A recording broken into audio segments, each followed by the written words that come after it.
Welcome to the Skinwalker Debrief. I'm your host, TJ Allard, and I'm one of the executive producers of the new TV series on history called The Secret of Skinwalker Ranch. I'm joined each week by Jason McClellan and Maureen Elsberry, and together we'll dissect each episode to give you more insight and background into the show. So this week's episode, we're going to jump right into it. This week's episode is the finale for season 1 called Revelations. So guys, thoughts? What are your initial thoughts? We finally made it to the end, right? I mean, we've made it through now 8 episodes, reached the season finale, and I don't know. I was really excited leading into this episode, and, you know, now that it's here, it's come and gone, I'm kind of sad. But, you know, overall, I thought the episode delivered on what it promised, and it sort of wrapped up the season nicely. Sure. Yeah, I think it's one of those things where there's a lot of things that they talked about that I still have questions. And one of them, and I'll address because this was right away. And I know we have, first let me say that Thomas did address this last week and says, you know, he watched the whole video and it's not a fly, but that UFO to me, and he said, because you could see it go beyond the tree line, what us, the viewers, are shown in the final episode is not that object going behind the trees. Yep. So we only see those 2 frames. So for me, as doing my due diligence, even though somebody who I have grown to trust what they're saying has not seen that, in my head, I still think that still could be a fly. So right. I think that, you know, we know that we're going to, as Thomas talked a little bit about last week, and we've seen on Brandon talk about on social media, we're going to see this portal from them that not anomalous. Not a portal, but a portal. Like a vortex portal, but we're not going to see that. A web destination. Yes, web destination where, you know, people are going to be able to hopefully see and analyze on their own the raw data from these types of things. I think that's great because, like I said, as a viewer having talked to anyone on the ranch, that's immediately what I thought is, well, I'm not seeing it go behind the tree line. I could still see it being close to the camera. Until I see that full footage, I don't know if it's something. It'll come out. I mean, I'm sure. Yeah. I'm sure it'll get out there. But yeah, it definitely it didn't do the show any favors by not showing the full clips of stuff. I think it would have helped people feel a lot better about it. Oh, sorry about that motorcycle. I didn't hear it. And as we pointed out, I mean, a lot of time passed since, you know, the things happened to now, and we know that Eric specifically and the rest of the team have had much more time to go through and analyze some of this stuff. So some of that due diligence and the work that's been done and the information they're working off of now when we have them as guests on this show, it's stuff that we haven't seen. So to your point, yes, the TV show, you know, from what we have seen as viewers, I'm with you 100%. I mean, I'm still in the bug or bird camp from what it appears on TV. I think Eric will start putting more stuff out there. It's just a matter of time. I think there's a lot of. He will.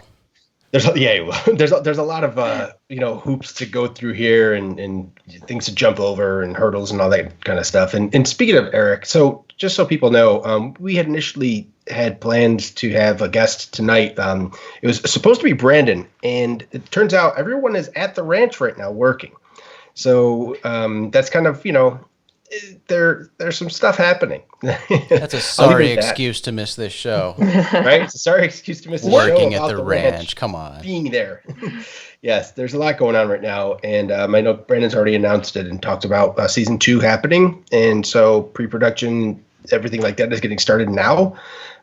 So hopefully, you know, these guys will get going next couple of weeks, and then getting ready to bring you season 2 in the fall. So I want to put that out there at the top here in the front, so people are not like, why aren't you guys talking about who was supposed to be there? You know, so there it is. Like, there's going to be people here, and then I try to get others, but everyone's like, oh, I can't, man. There's too much stuff going on right now. So, you know, settle for just us. Just us. But you know, I think there's a enough we can talk about that happened in this episode in terms of the history that we know about the ranch? Because I think, forgive me if I'm wrong, TJ, but one of the big revelations that was what this episode was supposed to cover is the government interest in the ranch. And we've known for a long time that there was this $22 million program, and we've talked about ATIP that we've talked about on the program before that Bigelow was involved with that actually had involvement with the ranch. So it was very curious to see the Utah Attorney General on. Jason, what were your thoughts with that?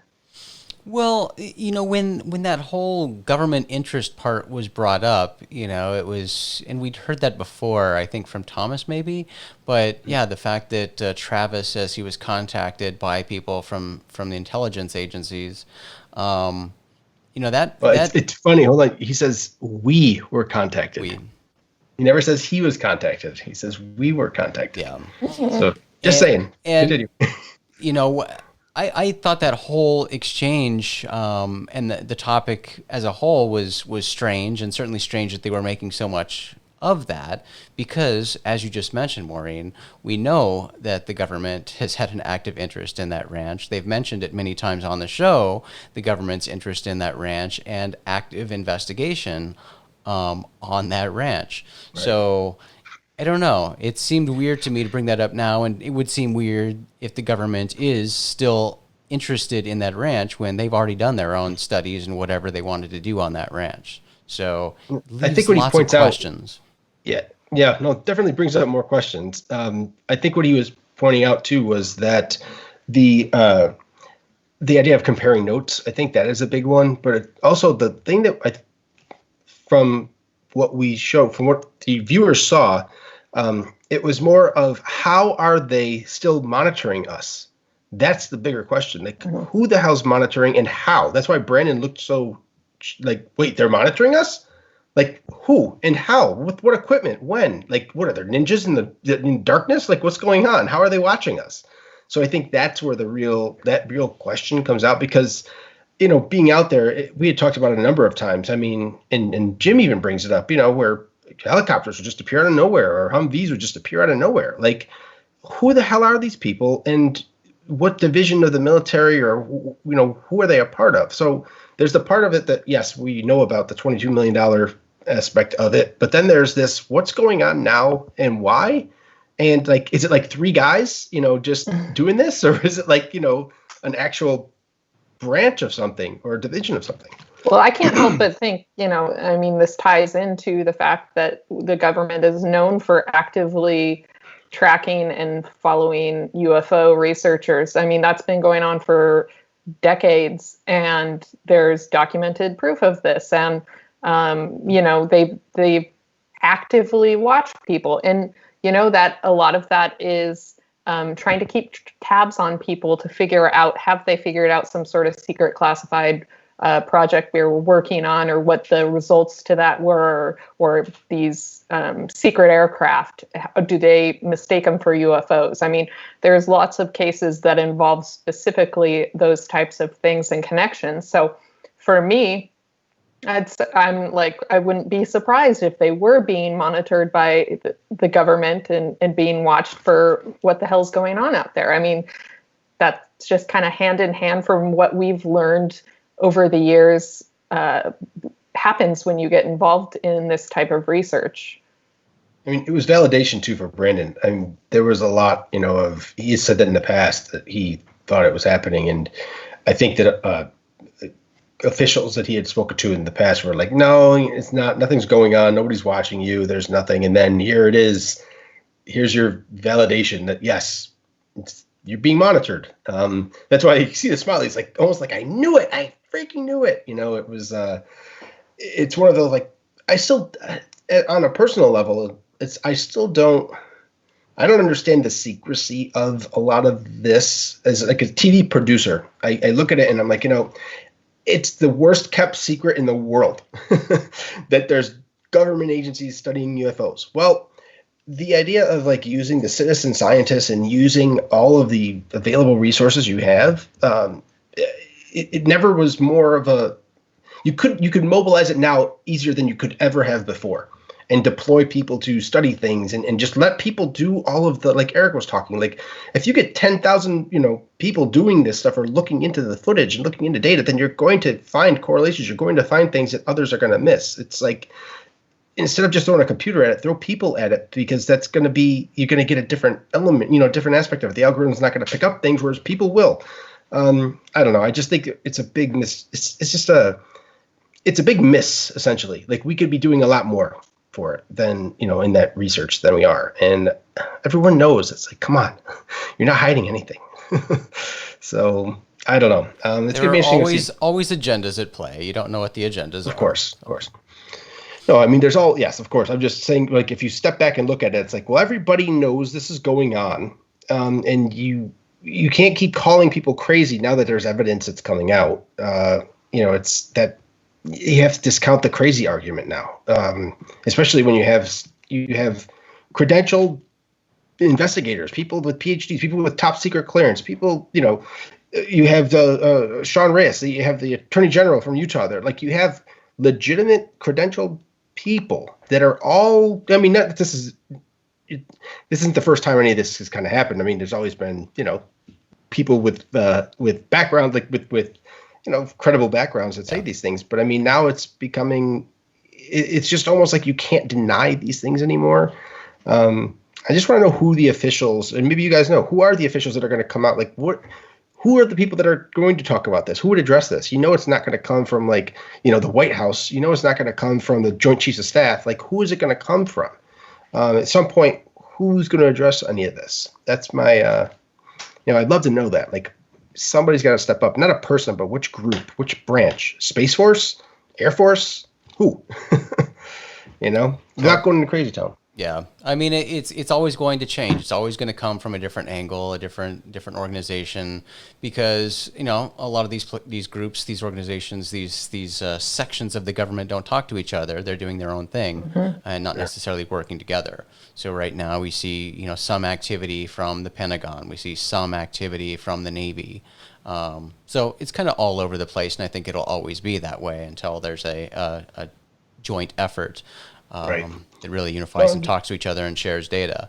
But you brought up the Attorney General for Utah, and I gotta give that guy kudos, because, as Brandon has said before, when he didn't initially want to be public, he didn't want to have his name out there associated with the ranch, because he is a businessman. He has major real estate deals. He didn't want being associated with this crazy ranch to affect any of his clients, to affect any of his deals.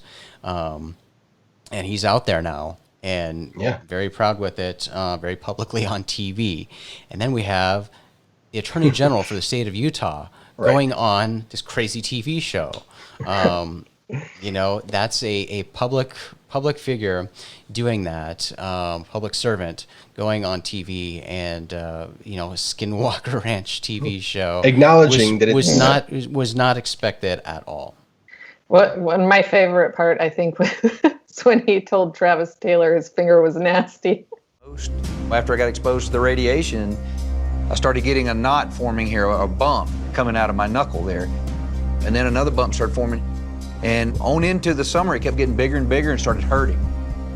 Yeah. That's nasty, man. And so then I went and had it x-rayed, and my doctor looked at it and he says, well, you've got 2 bone spurs in there.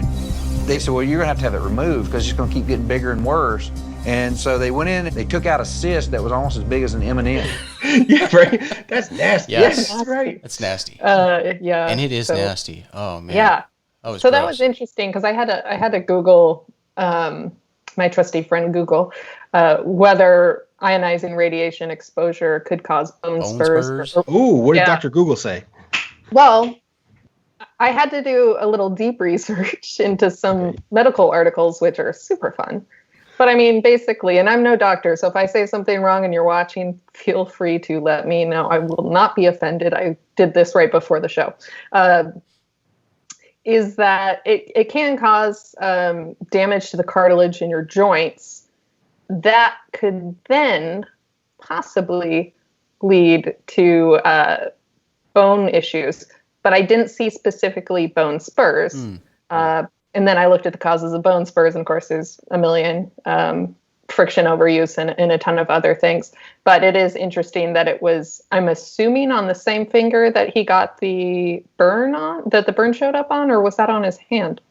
No, I think it was the hand. Okay. I think that was the hand that he gripped the handle with, if I'm not mistaken. So it's interesting. I mean, we don't have a definite proof that those two are linked, but I think in some super roundabout way it's possible. Yeah, I mean, strange things. This kind of medical Strange dive things. sent me on a link to research how long it would take a cow to die from pneumonia too.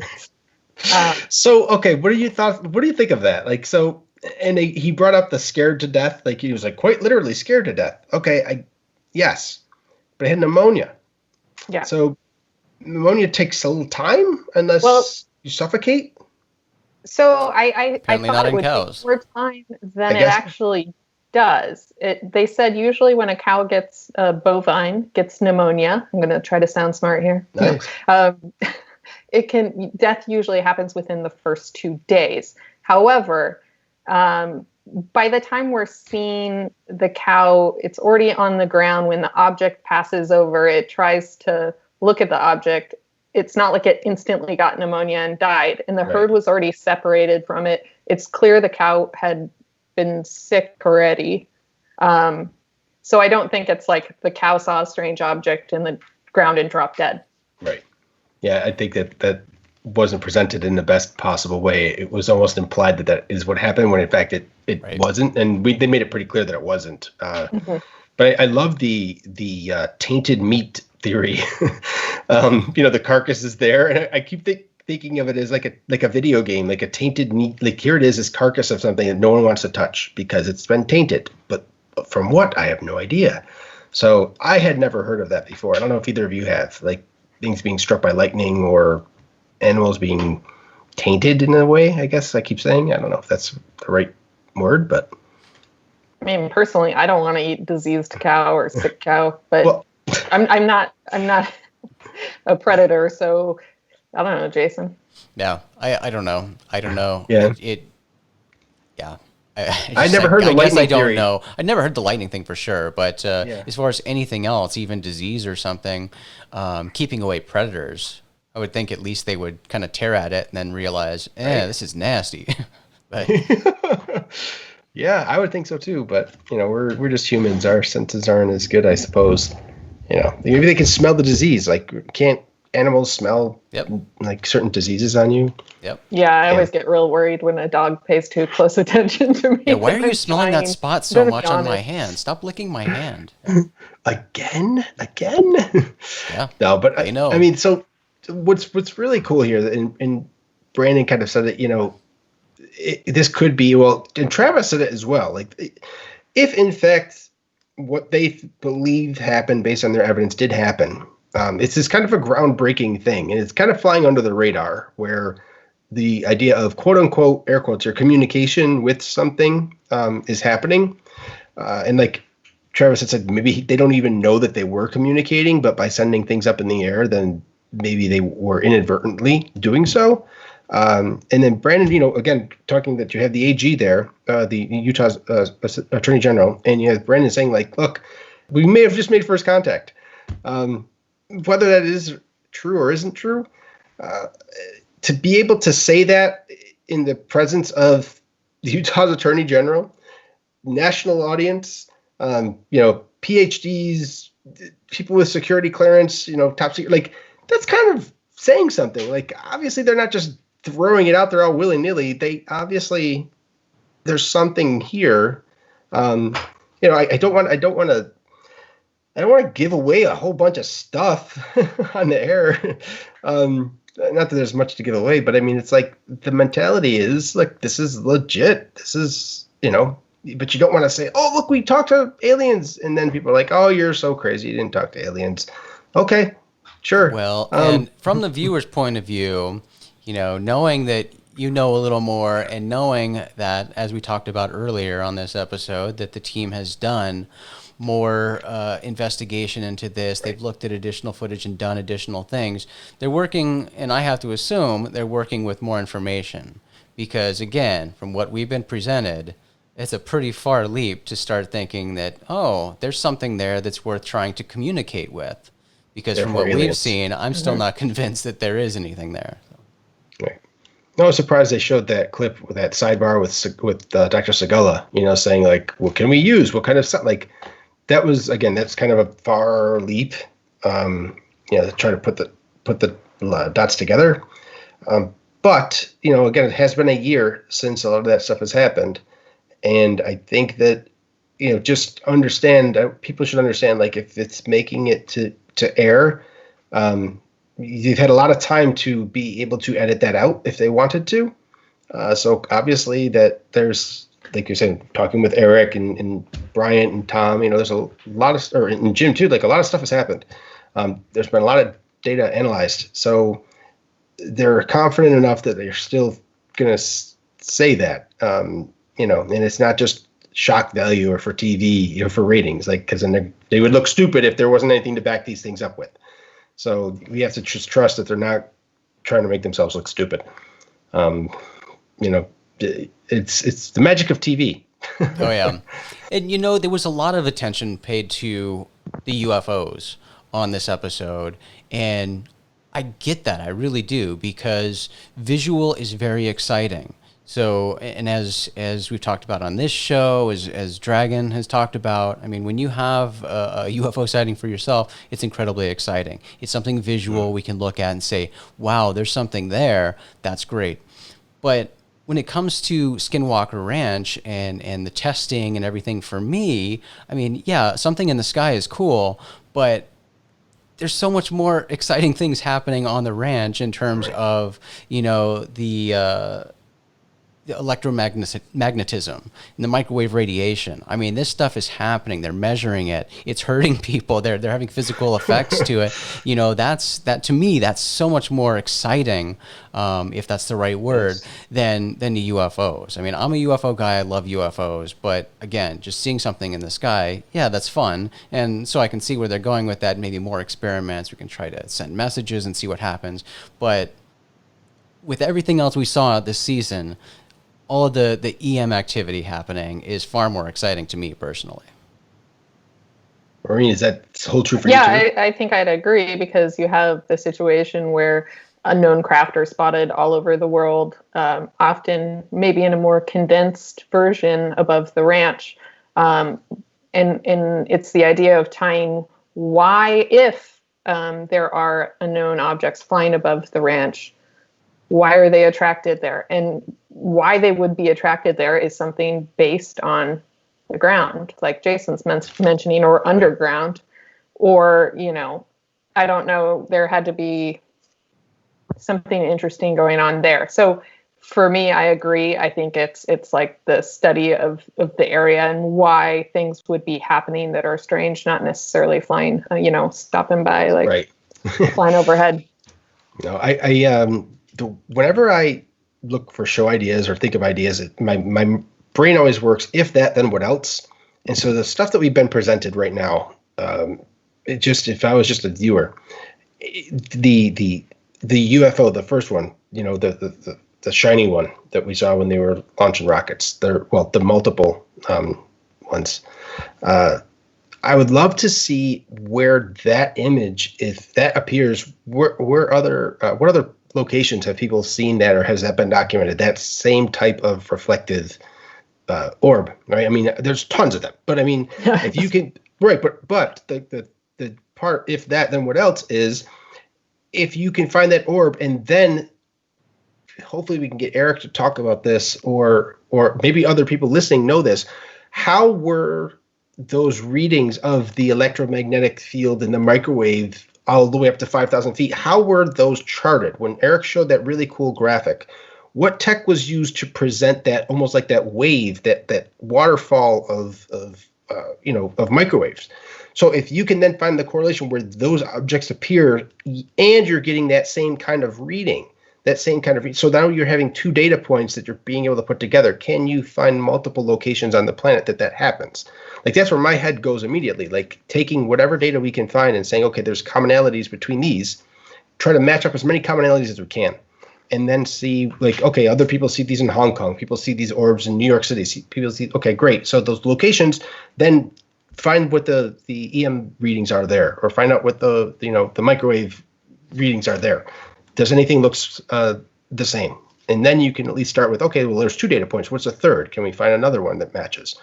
I don't know. I just think you're going to see people, I'm hoping people are going to start doing these kinds of things to really push this forward.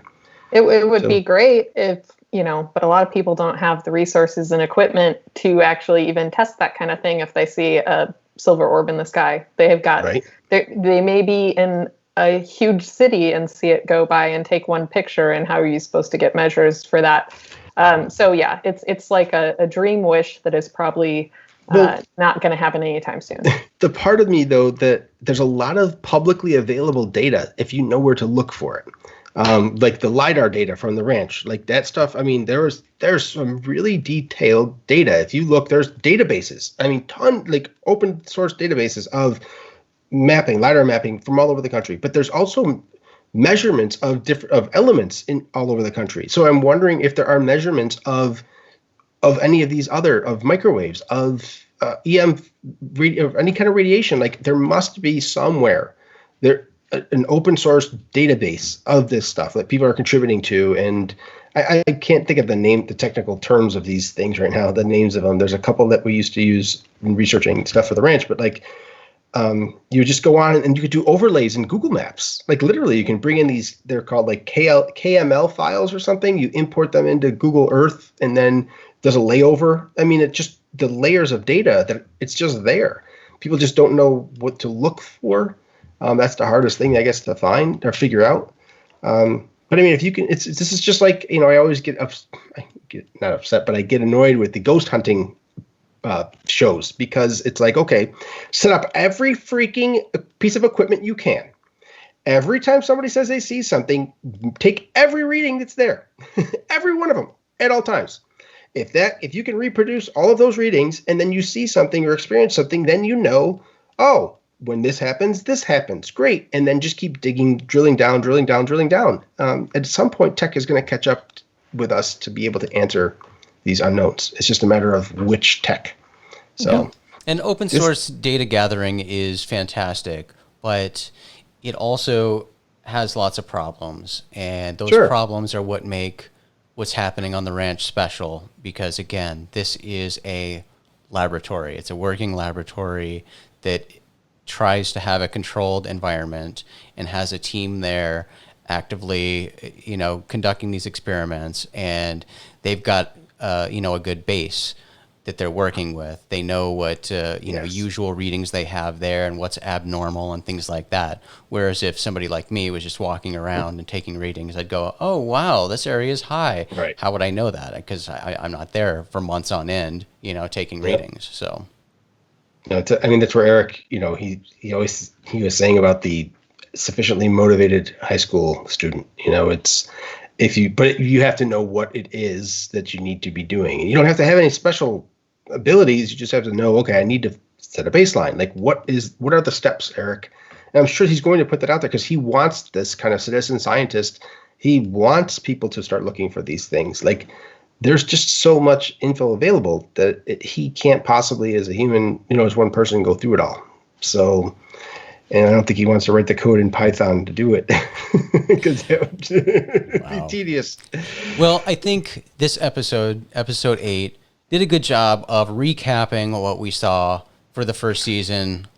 I'm left with a whole lot of unanswered questions, but that's what happens in a season 1 of a show. And I think Eric, gave me some excitement there at the end with his little pulling U.S. Geographical Survey data and creating that freaky looking map with laser beams shooting all over the place. So I think with the things they mentioned, communicating with extraterrestrials on there too, I think they're setting up some really cool experiments for the next season. So I'll be excited to watch that. Like launching a satellite into space. Yes. That's yeah, Possibly. that's been talked about for a long time. I mean, I think that was I don't think that's any kind of secreted technology. I didn't even know until a few years ago. I didn't know that you could go. Any human being, anybody can go and do that. You can order a satellite and have it shipped, launch into space for I'm saying reasonable fee. that them specifically doing that. Yes, yeah. Like, I mean, Travis would know exactly what to put on it as well. So it's going to be interesting to see how that turns out. Yeah. There's going to be a lot of cool experiments, and there's going to be a lot of. I can tell you this. I know that there's going to be a lot of money spent this year. Brandon's in it for the long haul. He's in it for the long haul, man. The guy's not screwing around. So nice. But this is great. Hopefully we keep these going, and we'll try to get more the guys back. I can see about maybe next week we can try to keep doing our weeklies, and if I can get an update from them, or I will. And if we can bring somebody back on, we can. I will. But I know they're pretty busy right now, which is a good thing for everyone who's interested in it. So I'm just glad that everyone got a chance to see, like, okay, the first 8, it was great. It's awesome. The show rated really well. Another season coming. Hopefully it'll be another, 10, 15 seasons. Who knows? And who knows what they find, and again, the rumor of, if they found something meaningful, we would know it. No, you wouldn't. No, people stop thinking that. You would not know if something was found that, it would be kept under wraps. Things have been kept under wraps for a very long time. So, it's the magic of TV, man. You just got to keep remembering that. This is it's a business like any other business. So the magic and the curse of TV. And the curse of TV, yes. Yes, and the curse of TV. But there's just know that there's no bullshit happening. It's all being open, Maureen, I mean, we talked about this before. Brandon went on, a podcast with some noted debunker guy, and he put himself out there, and, you got to understand, for Brandon to go and do that, the guy's clearly not trying to hide anything. He's not going to put himself in, the lion's den and be like, oh man, this guy's going to attack me and I'm going to look stupid. No, he went out there and, I think he's been very vocal about this show would not have happened if, the channel did not meet my demands, which was, having my team and not faking anything, showing the real science and what's going on, and stuck by that. And Mick West's interview with him on, I think it was last Friday. So. People can go check that out, and you can see also where you have this noted debunker who is the one who suggested, hey, look, I think I found the exact helicopter data and what the helicopter was doing that was seen in episode, 6 or 7.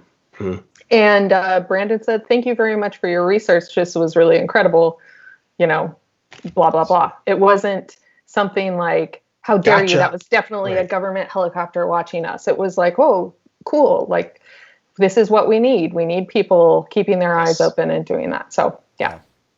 Awesome. And you guys, tell us, how did the panel go? How was All the Strange, the Skinwalker panel? I mean, for those who missed it, where can people go and still see this? Soon? Yeah. I don't know when Jason's uploading it to the YouTube channel. I don't know when I'm uploading it either, but all the presentations will be uploaded to the Rogue Planet YouTube channel. Okay. And for those who don't know, there was a Skinwalker panel at All the Strange, the virtual panel that we did, hosted by Maureen, and obviously Jason was there as well. So you got to see a bunch of the guys from the ranch, and it was great. And so just, if you want more ranch content, just keep a lookout on the Rogue Planet channel. Yep. And Jason will get it up soon, imagining. But you're probably slammed with a whole bunch of these things that you got to get up there, huh? I'm not in a rush. Gotcha. Well, anyway, that's it again for another week of the Skinwalker Debrief, and thanks to everyone for tuning in and making the show a huge success. And on a side, I'm still looking for show ideas and talent, and so people feel free to reach out to me personally on Twitter, just at TJ Allard. because I'm still trying to look for the next show. It doesn't always have to be in this genre. I do other programming. This is just one of the. This is just a really big one that I couldn't pass up an opportunity to kind of push through. But you guys, what else do you have coming up? Is there anything else you should plug? It's coming up right now. No. We just finished All the Strange, like you said. That was our big virtual expo that took a lot of time out of us. So we're kind of resting right now. Sure. We're still doing our biweekly UFO podcast called Unknown. You can find that everywhere podcasts are found. And like this show, everything we do is at rogueplanet.tv. Awesome. Well, thanks you again, both of you, for participating in this. And like I said, we'll try to do it next week again with someone. See what we can bring in. And let's kind of keep it a surprise. But if people have questions, still send them. Keep hitting the Skinwalker Pod on Twitter with questions, or in the Facebook group, or email. It'd be great. We'll still we'll address it when we can. And that's all. Thanks again for everyone making this a huge success, and look forward to season 2.